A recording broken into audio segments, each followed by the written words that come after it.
Bonjour à toutes, bonjour à tous, bienvenue sur la chaîne d'History pour un unboxing, Un ou pas. unboxing, bien Yes, sûr. c'est mon accent Bonjour tout le anglais. monde. Salut, Kiefer. Un déboulage, bien sûr. C'est ça, un déboîtage de jeu. On va parler de Wilder Fist qui vient d'être livré aux souscripteurs. Wilder Fist dont on a déjà parlé plusieurs fois sur la chaîne, interview, actual play, etc., etc. Les liens dans la description comme d'habitude. Abonnez-vous, merci beaucoup, vous êtes soyeux. Alors, grosse boîte donc de l'édition collector de Wilder Fist, c'est une boîte format A4, très très rigide, qui est aimantée sur le côté, ouais, et qui s'ouvre comme un bon plat. Et à l'intérieur, oh c'est le bordel, oh il y a tellement de choses. On commence par, parce que c'est plus facile, la petite pochette, un 2D avec le petit piment, voilà, une pochette bleue. Le petit piment. Ouais, la piment d'Espelette, que ça vient de chez nous. On a bien évidemment pour faire quand on fait les cochons un tablier de cuisine. Hein, c'est la première fois, attention, c'est la première fois dans un jeu de rôle que nous avons un tablier de cuisine. Il est bleu, il y a marqué Wilder Fist, ce n'est pas traduit. On va expliquer pourquoi, hein, tout simplement que c'est un cadeau qui a été fait sur des stocks en surplus de la version originale. Et que ça coûtait beaucoup trop cher de faire traduire, hein, donc de reproduire, etc. Donc c'est pour ça qu'ils n'ont pas traduit, mais en même temps c'est un petit bonus, donc ça fait toujours plaisir. Voilà. Mettez un +1 dans le chat, ceux qui se rappellent que Manitou avait dit qu'il mettrait ce tablier pour faire la cuisine sur un live. Mettez un +1, je vais mettre un +1 parce que moi je m'en rappelle. Voilà. Vas-y, continue, c'était... Vas-y. Ok. On coupera au montage. Il y a beaucoup de monde qui s'en rappelle. Les +1 quoi. Il y a du monde sur les lives maintenant, tu sais. Hein. Attention, c'est vrai. On a presque 60 personnes. On a la carte en format, c'est plus que du A3, du coup ça doit être du A2, je suppose. Le format de l'unique terre, hein. Voilà, qui est de très très bonne qualité, il faut le dire. Ensuite, on a le petit livre de recettes. Bah oui, hein, on parle de bouffe, donc il faut un livre de recettes. Un livre de recettes où vous avez des vraies recettes en fait que vous pouvez cuisiner réellement. Il faut juste adapter les ingrédients. Mais, vivement. Vous avez par exemple le thé au miel de l'Aurore, hein, pour pour que si vous voulez avoir la même voix que Kiefer, une voix grave, suave, de baryton, tout ça, il vous faut du thé au miel de l'Aurore. Ça s'entretient à une voix pareille, vous savez, donc... Voilà, donc vous avez de la même manière qui est présenté en fait les recettes dans le jeu Wilder Fist, vous avez voilà les ingrédients et les instructions pour le faire.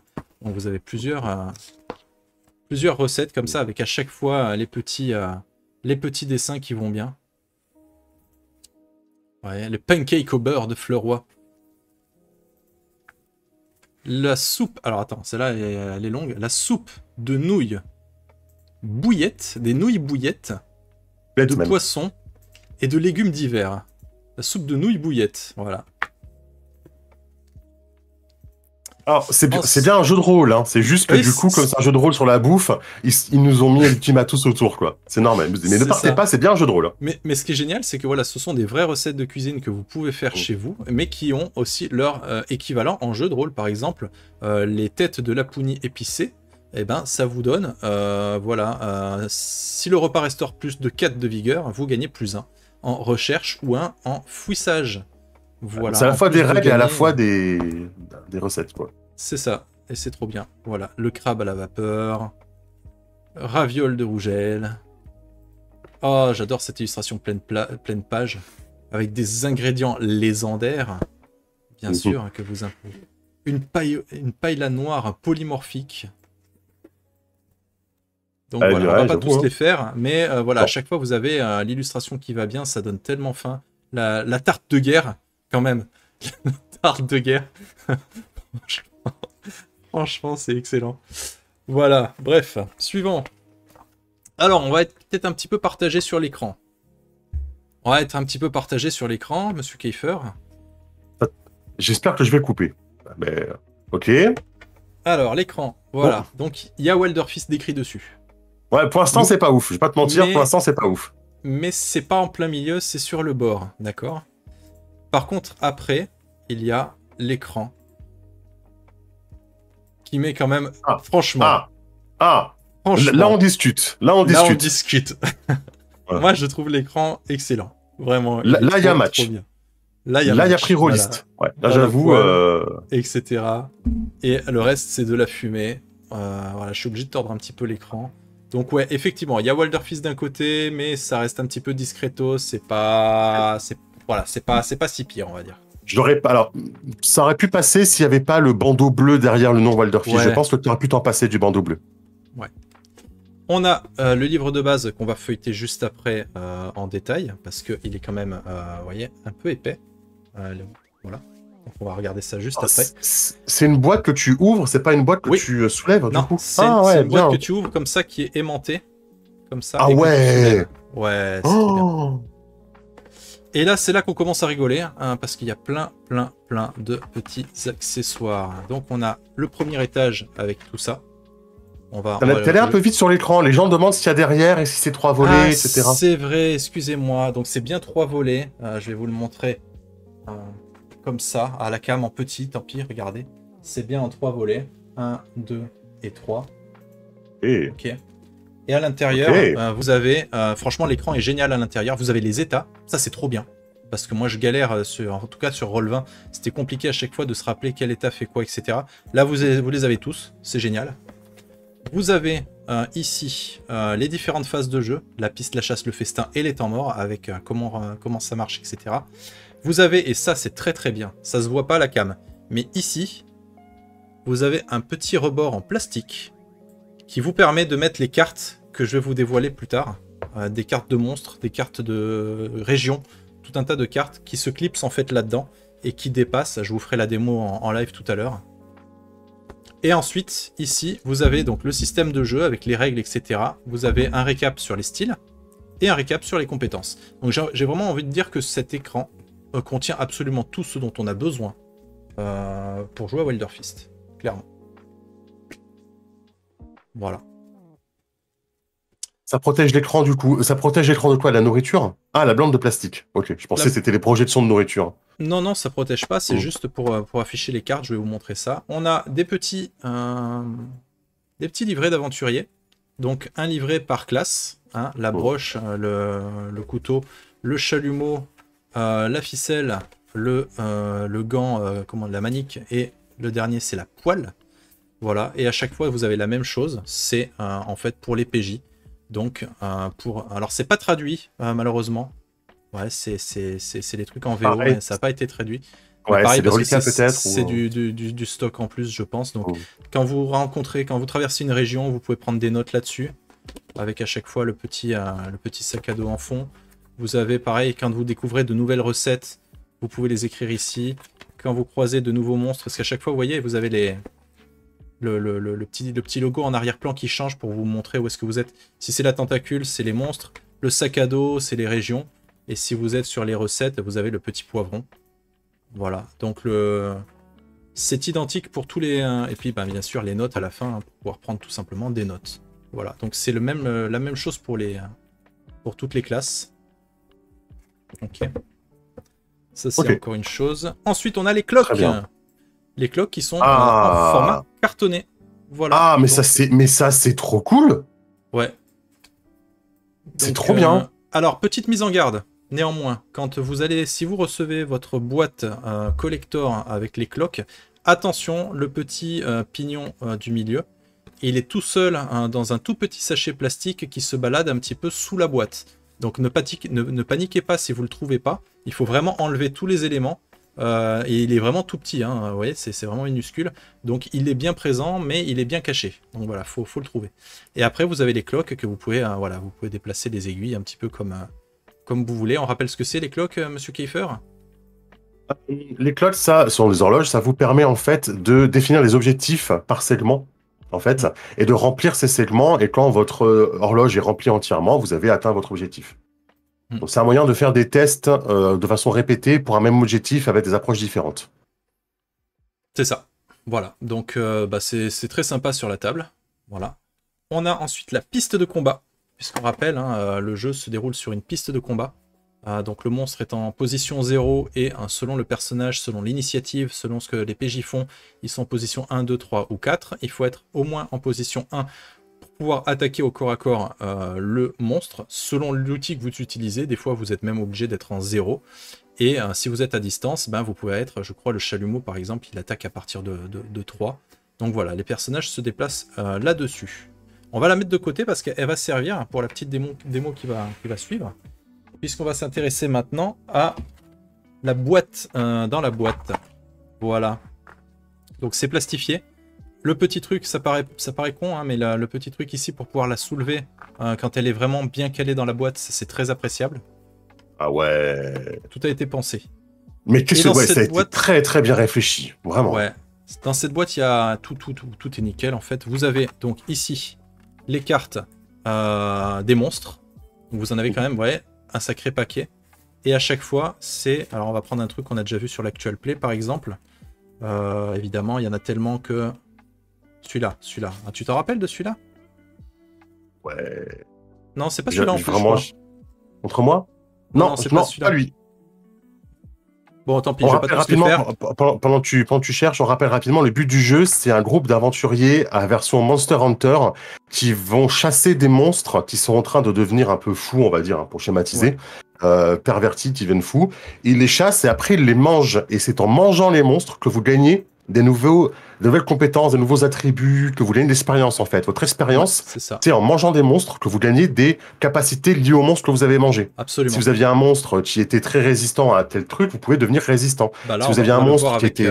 avec celui-là, par exemple, l'Axéchou qu'on a vu dans l'actual play, dans la campagne en tout cas, je crois.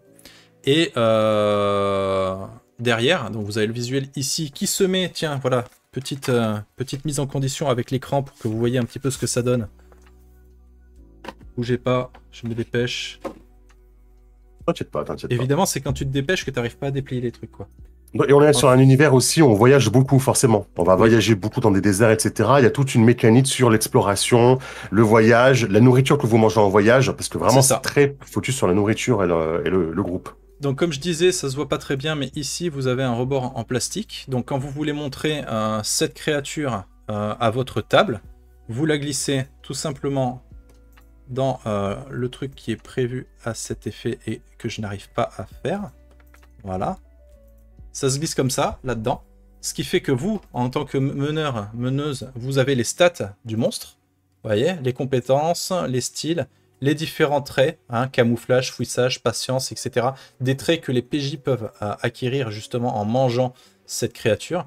Et vous avez le gameplay, vous voyez, donc elle a un exosquelette, elle a des pattes, elle a une queue, etc. avec du souffle enflammé, etc. etc. Et donc, voilà, ça côté MJ, vous avez ça. Et côté PJ, du coup, vous avez l'écran avec la créature et son nom qui Absolute Cinéma. Franchement, c'est trop bien. Vite, il faut aller commander des boîtes. Je regrette de ne pas avoir acheté la boîte, si tu savais à quel point. J'ai acheté que le bouquin de base. Ouais. Donc voilà. Attends, j'ai des bêtises. Alors, attends, excuse-moi, j'ai dit des bêtises en chat. Les petits journaux peuvent s'acheter sur Philibert. Les petits journaux peuvent s'acheter à côté sur Philibert. Ok. Et peut-être même sur le site de l'éditeur. Hein. Peut-être même, je ne suis pas encore allé voir. Donc voilà, vous en avez vraiment beaucoup, hein, des créatures qu'on n'a pas du tout explorées sur la chaîne, bien évidemment. Donc il y en a vraiment, ouais, il y a tout ça comme carte. Donc ça, c'est plutôt cool. À côté, vous avez les cartes de lieux. Vous voyez, arrêt sur l'océan, un endroit où les PJ sont allés dans la campagne d'ailleurs. Voilà, et donc à chaque fois, vous avez un lieu. Alors, oui, vous avez le même à chaque fois, vous avez le même visuel, mais c'est normal, parce que le visuel, c'est le visuel de la région. Mais il y a tellement de petits lieux, etc. dans la même région qu'ils n'allaient pas faire des décors différents à chaque fois. Mais ça se présente comme les monstres. Vous avez le petit visuel de la région. Et de l'autre côté, vous avez les différentes communautés qui la composent, les traits de la région. On est sur un climat côtier, un terrain découvert, les conditions extrêmes, hein, tout naturon qui arrive, j'arrive pas à le lire, qui arrive ici, qui avance ici mais échoue, devient exposé. Voilà, c'est une région aquatique et voici les ingrédients en dessous que vous pouvez récolter quand vous allez à la chasse, puisque vous pouvez aller récolter des trucs pour justement préparer le festin pour cuisiner les monstres. Donc voilà, on a pareil, énormément de régions avec à chaque fois le visuel le visuel qui change selon la région. Voilà. Là aussi, ils y sont allés. Bah, ils sont allés un petit peu partout hein, dans les PJ, dans la campagne qu'on a fait en actual play. Voilà. Donc ça, c'est pareil. Hein. Vous mettez la carte sur l'écran et vous avez donc vos stats derrière. Donc c'est trop bien. Mais ce n'est pas fini. On a aussi des cartes. On a plusieurs types de cartes. Donc ça, on verra après. On a les cartes état. Donc oui, parce que vous, en tant qu'MJ, vous les avez sur votre écran, mais les PJ aimeraient peut-être les avoir. Et donc, vous les avez ici. Voilà. Saisie. Donc vous en avez plusieurs à chaque fois.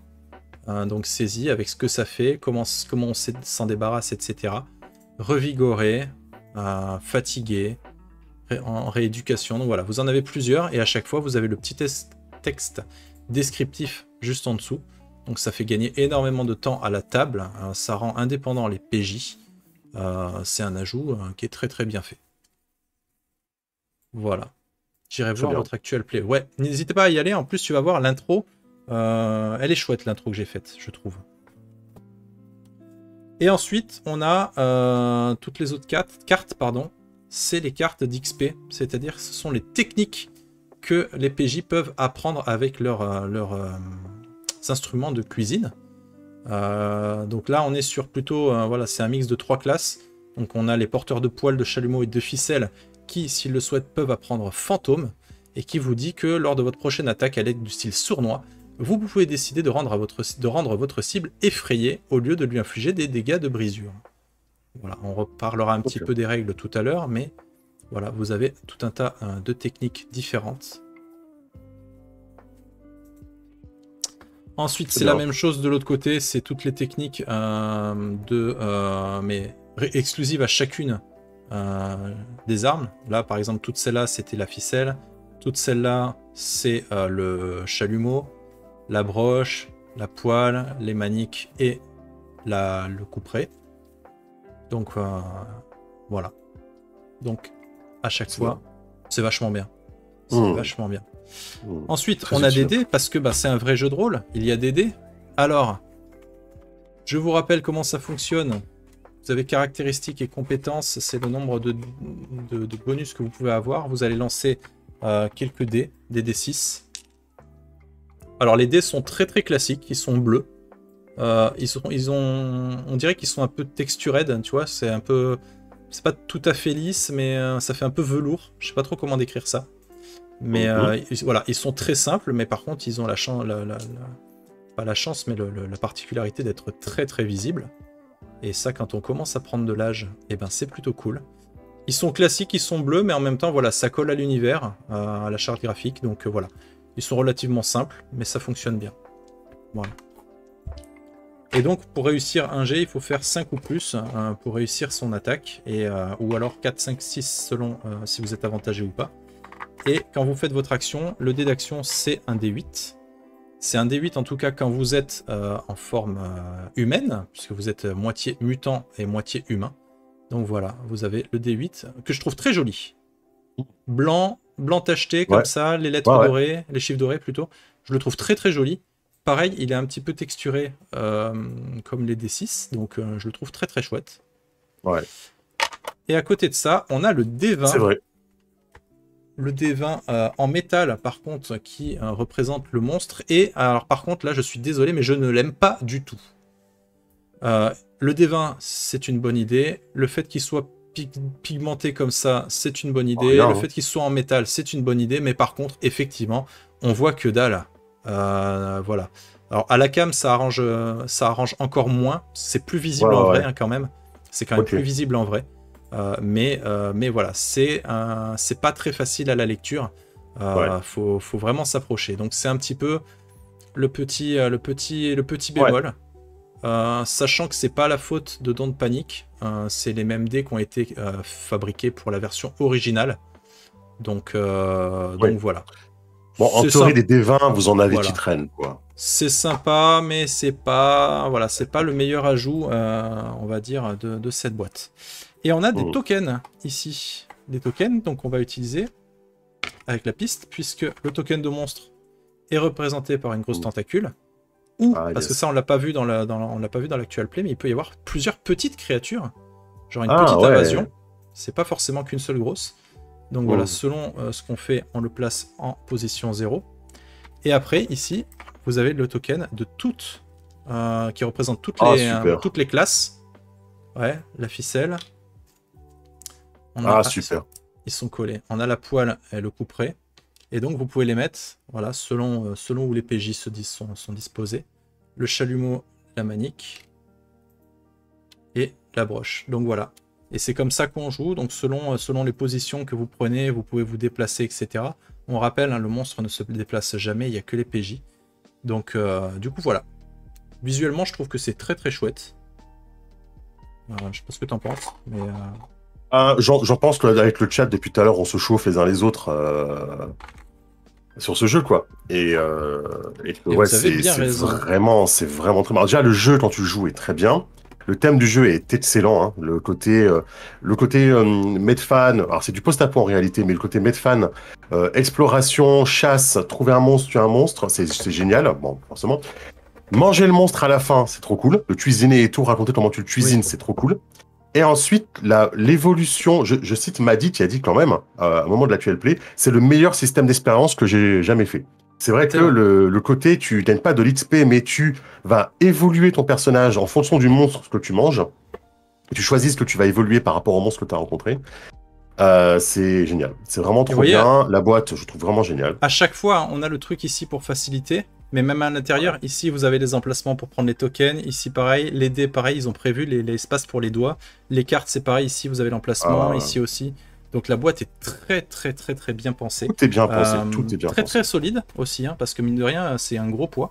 Mm, Donc vraiment mm, très, très solide. On va mm. mettre tout ça là-dedans en attendant. C'est un Alors, jeu. Vas-y. ouais, juste petit bémol, c'est que du coup, on a un sac à dés, mais qui ne sert à rien puisque les dés sont rangés dans la boîte. Donc, Ah, c'est pour bon, transporter. voilà, c'est pour le transporter. Après, c'est un C'est sac pour qui peut mettre tes servir pour les piments personnes dedans. Ouais, de la Mm, bouffe. Tu mets des trucs à... mm. Voilà. Des trucs qui fondent, évidemment. Et C'est un jeu on va qui, se... c'est vrai, n'a pas extrêmement bien fonctionné en français, malheureusement, lors de son financement. Mais aussi, je pense, parce que c'est un jeu qui n'a pas eu le temps de se créer bonne répute en VO, parce que la version française a été pledge très peu de temps après la sortie de la VO, si je ne me trompe pas.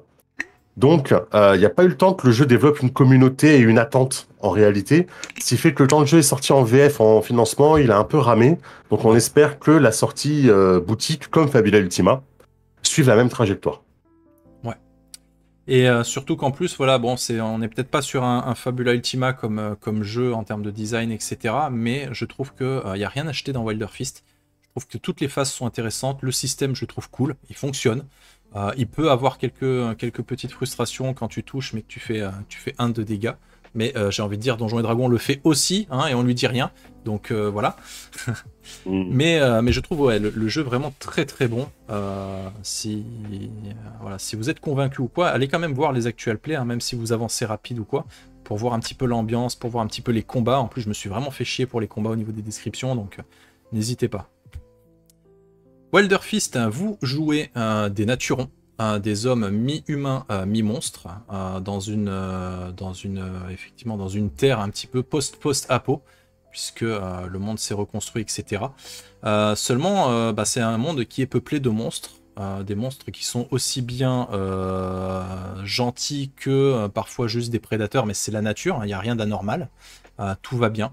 Les monstres sont soit sauvages, soit en captivité selon le type de monstre. Hein. C'est un peu, voilà, imaginez des vaches ou des trucs comme ça, ben voilà, il y a l'équivalent, mais un peu en monstre.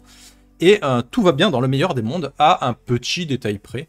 C'est qu'on a le grand méchant qui s'appelle la Charte, qui est une espèce de conglomérat commercial qui s'étend, qui épuise les ressources de la planète, qui profite, voilà, qui est un capitaliste à mort, et qui, c'est pas leur faute, mais quand même beaucoup, sans le savoir ou pas, comment dire, Déversé. ouais, déverser, voilà, il y a une espèce de maladie étrange qui touche les monstres, une maladie qu'on appelle, pardon, la frénésie. Et la frénésie chez les monstres, ça les rend complètement cinglés. C'est-à-dire que les monstres doublent de volume, deviennent de plus en plus agressifs, mais violence gratuite, sont menaçants à la fois pour la faune et la fleur, s'en prennent à leurs congénères, voilà, leur alimentation est complètement déséquilibrée, des herbivores qui vont commencer à bouffer de la viande ou ce genre de choses. Donc c'est une vraie menace aussi bien pour la faune et la flore que pour les différentes communautés du jeu. Et c'est là où interviennent les naturons, donc les PJ, moitié humain, moitié monstre, qui sont les seuls capables de les mettre à mort, hein, puisqu'on ne peut pas survivre, on ne peut pas guérir de la frénésie. La seule solution, c'est la mise à mort. Et pour ne pas que les carcasses des animaux atteints de frénésie ne soient consommées par des charognards ou tout simplement se déverser dans la nature, etc., les naturons ont cette capacité, ce don unique de pouvoir cuisiner les monstres pour en faire un festin. Ça a deux symboliques. La première, c'est pour remercier la créature du festin, pour être reconnaissant pour le côté équilibre, parce que c'est pas de la violence gratuite, on tue pas la créature juste pour le plaisir du sport, Oui. on la tue uniquement parce qu'elle est frénétique et qu'il n'y a pas d'autre méthode. Et donc pour la remercier, voilà, on la cuisine, on l'honore. Mais le deuxième effet qui se cool, c'est qu'en bouffant la créature, les PJ, donc les naturons, peuvent acquérir des pouvoirs. Par exemple, une créature volante, le PJ peut développer des ailes qui lui permettent à son tour de voler, etc. Il y a effectivement, c'est très bien demandé, Style dans le chat, une version VG. Absolument, c'est une option qui est prévue dans le bouquin et qui dit que en fait la viande, alors je fais ça de mémoire parce qu'on l'a pas trop utilisé, mais la viande en fait se transforme en, alors j'ai perdu le nom, mais en gros en espèce de champignon ou en natufruits. Je crois que ça s'appelle des natufruits. C'est bien. Hein. Ouais, on avait regardé avec Maddy justement, puisque Maddy est concernée. Même si elle m'a dit que dans l'actual play, ça lui posait pas de problème de consommer de la viande, puisque c'est du jeu de rôle, hein, c'est pas non plus. Voilà. Mais l'option VG est dedans, bien évidemment. C'est ça, des champignons qui poussent, des natufruits aussi, donc il y a une espèce de petite twist, un petit peu des deux, voilà, qui sont disponibles. Voilà le pitch du jeu. Et donc, les naturons, eux, leur raison de vivre, hein, leur truc, c'est d'aller chasser ces monstres. Et donc, pour ce faire, on a un beau bouquin A4, écrit par Kaseshi. Et un jeu donc en A4, entièrement en couleur. Donc là, on va pouvoir en parler un petit peu plus en détail, mais sans trop s'attarder, parce qu'il reste que 10 minutes sur ce stream. On a l'introduction, donc c'est un petit peu ce que je vous ai fait. Sur ce que vous avez besoin pour jouer, etc., etc. On a la création de personnages qui est très chouette, puisque la création de personnages, on va y venir rapidement, se fait de plusieurs... c'est très rapide. Vous choisissez... vous avez donc les styles et les compétences. La taille du fendoir, quoi. Oui, mais c'est parce que c'est pris de près. C'est un Oui, effet de oui, caméra, oui. bien évidemment. C'est très Monster Hunter, ouais, ça. Ouais, c'est complètement Monster Hunter. Donc en gros, ce qu'il faut, c'est que vous allez choisir un outil. Donc voilà, la broche, le chalumeau, le fendoir, la ficelle pour le rôti, les maniques, la poêle. Donc vous choisissez un outil. Ça va vous donner le corps de votre personnage. Vous allez choisir ensuite une spécialité. Est-ce que vous êtes plutôt boucherie, plutôt boulangerie? Alors ça paraît rigolo comme ça, mais en fait, sous le tag boucherie, il y a un certain type de monstre. Sous le type boulangerie, pareil, il y a un certain type de monstre en fait. Donc c'est vraiment des spécialités pour connaître un certain type de monstre. Et les effets, c'est que ça vous donne aussi quelques techniques. Je vais peut-être rapprocher la cam maintenant qu'on a fait la boîte. Hop, avec un petit peu de lumière. Ouh, j'avais les bras. Voilà, c'est peut-être un petit peu mieux. Ouais, et donc chaque spécialité vous apporte des trucs. Par exemple, la boucherie, ça peut vous apporter armure naturelle qui réduit les dégâts de moitié et la brisure que quand vous prenez un coup puissant ou un tir puissant. La boulangerie, voilà, qui donne son truc. Et vous avez des spécialités, vous en avez pas mal. Hein. Élevage, jardinage, livraison, pêche, rôtisserie et sauce. J'adore la sauce. Vous choisissez ensuite votre passé qui n'a quasiment aucun effet mécanique de mémoire. C'est plus voilà, du RP avec les exemples d'éducation, etc. que vous avez eu. Votre initiation avec des tables aléatoires pour pouvoir vous aider à choisir. Les ambitions que vous avez, qu'est-ce que vous souhaitez faire, c'est quoi votre motivation dans la vie. Les liens avec soit des PNJ, soit des PJ, les deux. Et après, vous créez la meute, puisque la meute a aussi son importance. donc avec plusieurs styles de meute différents. Nous, on était parti sur les jureurs, hein, je crois. Mais vous pouvez faire une meute d'érudits, une meute libre, il y a d'autres options, etc. Donc voilà, la touche finale, les noms, etc., etc. Donc ça, c'était pour la création de personnages. L'apparence, la tanière, voilà. Pas mal. Ensuite, on est sur les règles du jeu. Pareil, j'en ai déjà parlé, on va sauter un petit peu, mais vous avez tout qui est déterminé ici. En fait, voilà, vous choisissez la compétence et le style. Vous faites votre groupement de dés avec les D6 par rapport à la valeur de votre style. Vous choisissez si vous vous concentrez ou si vous déchaînez le monstre. Si vous vous concentrez, vous lancez vos dés plus le D8. Le D8, c'est le dé d'action, donc c'est à quel point l'action est réussie. Par contre, si vous déchaînez le monstre, vous avez un dé en moins pour pouvoir faire votre test. Mais au lieu du D8, vous avez un D20 pour votre action. Donc, on peut faire potentiellement des coups très très forts. Vous lancez et vous comptez les réussites. Donc, tout ce qui est plus de 5 est une réussite. Un 1, c'est un échec. Bien évidemment, enfin, 4 ou moins, c'est un échec. Vous avez les avantages, les désavantages, etc., etc. On ne va pas y revenir. Les états, c'est pareil. Ensuite, vous avez les différentes phases. La phase de chasse, donc quand vous vous mettez en track d'une créature, avec les approches, etc., comment ça se passe. On vous parle des distances de combat, donc ça c'est pour le côté système, dont on a vu tout à l'heure. Le premier round, les rounds suivants, les options de combat, parce qu'il n'y a pas que attaquer dans Wilder Fist, hein, vous pouvez anticiper, improviser, manger, hein, vous pouvez vous faire un petit knacky entre deux pour avoir un petit regain de PV, réparer quelque chose, vous déplacer, vous préparer ou utiliser un talent. Tous les monstres ont des comportements bien à eux, donc avec des moves spéciaux, un petit peu comme Fabula Ultima. On a la grosse partie sur le festin. À la fin, quand vous avez tué le monstre, comment vous le cuisinez, quoi. Vous rendez grâce et vous le cuisinez, effectivement. Et après, beaucoup, vous avez... Moi, la petite phrase à dire pour remercier, enfin voilà, pour te faire pardonner du monstre d'avoir été obligé de le tuer par rapport à tout ce qu'il faisait, j'aime bien, moi. Ouais, c'est vachement cool. Pas mal de recettes. Voilà. Donc, les recettes, c'est des recettes un petit peu... c'est les mêmes que de l'autre côté, mais de l'autre côté, je crois qu'il y en a plus. Vous avez... Ah oui, j'ai oublié de le dire, un petit signet orange. Ça, c'est toujours très agréable. Les temps morts, donc qu'est-ce que vous faites quand vous chassez pas et que vous n'êtes pas en exploration. Et après, vous avez le lore du jeu. Et alors, le lore du jeu, on va pas se mentir, mais...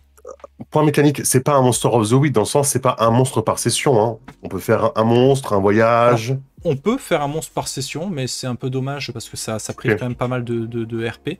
Mais les... Comment dire, la façon dont est structuré le scénario, c'est un peu toujours la même chose. On va, pour une raison ou une autre, on va découvrir qu'il y a un monstre atteint de frénésie, on va se mettre en chasse, on va le débusquer et on va le tuer. C'est tout le temps un peu le même délire. Maintenant, vous avez quand même pas mal de choses qui viennent entre-temps. Voilà. Tout ça, ici, c'est le lore. Donc vous avez quand même, enfin un petit peu moins, vous avez quand même beaucoup de lore. Là, je passe les pages par 5 ou par 10. Mais vous avez quand même vraiment beaucoup de lore, donc c'est plus profond que ce qu'on a l'impression. La carte du monde, enfin la carte d'une des régions, pas la carte du monde. Et après, vous avez donc toutes les spécificités de chaque endroit, de chaque région, avec, c'est ce qu'on retrouve en fait sur les cartes. Donc les cartes que je vous ai montrées ne sont pas obligatoires, elles sont ultra utiles, mais pas obligatoires puisque tout est présent dans le bouquin. Voilà, je les passe par dizaines là, parce qu'il y a vraiment beaucoup de trucs. Les différentes communautés, pareil, que vous pouvez découvrir selon où vous allez. Et enfin, le bestiaire, donc pareil, qui représente quand même un gros pan du bouquin. Ah oui, parce que l'intérêt, c'est le monstre à chasser, donc tu as intérêt à en avoir plein et des différents, quoi. Et c'est vachement bien fait, parce qu'ici, vous avez donc l'illustration, par exemple, de la Zewa, qui est ici, un gros serpent. Ici, vous avez un lore qui est écrit un petit peu comme un chroniqueur qui s'intéresse, tu vois, et qui va prendre des notes sur la créature, etc. Donc RP parlant, c'est super sympa à lire. Et de l'autre côté, vous avez donc les stats, les compétences, le style, tous les traits. Donc ça, c'est les traits que les PJ peuvent apprendre en bouffant la créature. Toutes les parties, c'est les endroits sensibles de la créature, avec chaque fois la solidité, les points de vie pour détruire certaines parties, puisque une créature qui a une partie, par exemple un exosquelette un peu puissant, si vous arrivez à la briser, c'est un point faible derrière, il prendra beaucoup plus cher, etc. le comportement du monstre, puisque tous les monstres ne se comportent pas de la même façon, l'alimentation du monstre, donc qu'est-ce qu'il mange, etc. Parce que pareil pour les chasser, selon ce qu'il mange, voilà, il faut aller dans des endroits spécifiques, et son habitat. Voilà. Et c'est le même principe pour tous les monstres. Et il y en a, je crois, plus d'une trentaine de mémoire. C'est bien. C'est Voilà. important. Hein. Donc voilà, là on voit certains qu'on a déjà vus dans l'actual play. Et d'autres qu'on n'a jamais vus. Je les passe rapidement, mais il y en a des vraiment, vraiment, vraiment cool, quoi. Mon pot, ça, c'est... on l'avait, donc voilà. Celui-là, le Pitangua, là, qui a vraiment mis une grosse misère à Loubou, qui était venu en invité, mais qui s'est bien vengé derrière. Donc voilà, j'avance, parce qu'il y en a vraiment beaucoup. Et ouais, mais c'est bien, il faut, hein, parce que c'est la base du jeu, donc... Et voilà, à la fin, les guides donc pour les MJ, pour pouvoir justement avoir des infos, etc. L'accessibilité vegan, elle est là, vous voyez, avec les champis et les natufruits. Donc les options à mettre en place. Oh, regarde d'où il vient ton personnage. Ah. Et oui, Keifer est dans le jeu. Daisuke, Dark Suke, il est là. C'est Dark Sasuke, c'est ça. Donc voilà, tout ça c'est les conseils OMJ, comment mener le jeu, etc. Les thèmes, changer de recette. Le concours de cuisine, hein, je ne l'ai pas inventé dans l'actual play, hein, c'était dans le bouquin. Les différentes contrées et régions. Et là, à la fin, vous avez du coup la campagne qu'on a jouée, le dernier des Chamig. Voilà, donc qui prend jusqu'à la fin du livre, qui explique un petit peu voilà, la petite campagne. Et un truc génial, c'est à la fin, justement, c'est les annexes qui récapitulent tout. Les traits de monstres, et il y en a beaucoup, vous voyez. Ah oui. Il y en a quand même beaucoup des traits de monstres. Les traits de contrées et de régions. Les différentes techniques de broche, etc. selon que vous êtes débutant, vétéran ou expert. Voilà. Les techniques communes. Et enfin, les états et les résumés des règles. Voilà. Donc, la fin du livre est très, très chouette. Voilà. La piste, ouais, de placement de combat. C'est ça. Bon. Voilà qui conclut cet unboxing. Très bien. Hein. Ouais. C'est testé et approuvé en plus. Testé, voilà. Approuvé, vraiment un très très bon jeu qui n'a pas eu le succès qu'il mérite. On espère un équivalent Fabula Ultima, c'est-à-dire que les gens se rendent compte à quel point ce jeu est cool et qu'ils vont le faire grimper. Ce qu'il faut aussi espérer, c'est que ce jeu fonctionne en VO, puisqu'on a de décrit une seule partie du monde en fait.